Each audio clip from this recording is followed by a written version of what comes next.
यात्रेला माऊली जात असताना अनेक लोकांनी सोबत गेले, भजन करत कसं जमेल त्या पद्धतीनं भारूड असेल, लावण्या असेल. आपण म्हणतो ना बैठकी भजनमध्ये किती सुंदर आपण भजन करतो. बैठकी भजनमध्ये आता कीर्तन संपल्यानंतर रात्री भजन किती रंगून जाते. माऊली तसे एकदम सगळ्यांना आनंदानं भजनामध्ये रंगवून सगळ्यांना त्या भगवंताच्या भक्तीमध्ये सर्वांना घेऊन जायचं. मग अशी जात असताना माऊली शिखर शिंगणापूरला, या नेकनूरपासून शिखर शिंगणापूरला जात असताना पंढरापूर इथे माऊलींचं मुक्काम पडले.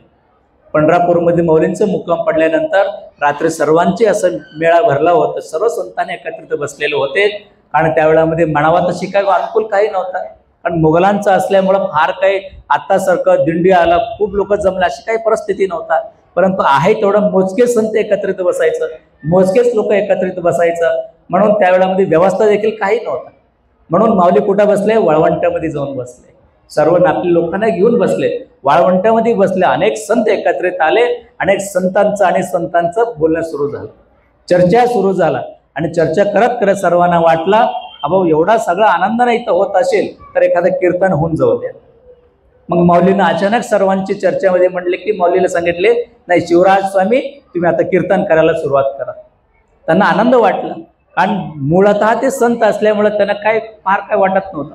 उभा राहिले आणि त्या वाळवंट्यावर कीर्तन करायला सुरुवात केलं. आणि त्या शिवतत्वाचं एवढं प्रभावितपणे त्यांनी प्रचार प्रसार करण्याच्या माध्यमातून, त्या कीर्तनाच्या माध्यमातून माऊलींनी शिवतत्वाचं एवढं महत्त्वपणे आणि प्रभावितपणे त्या वेळामध्ये शिवतत्वाचे त्यांनी विषय मांडले.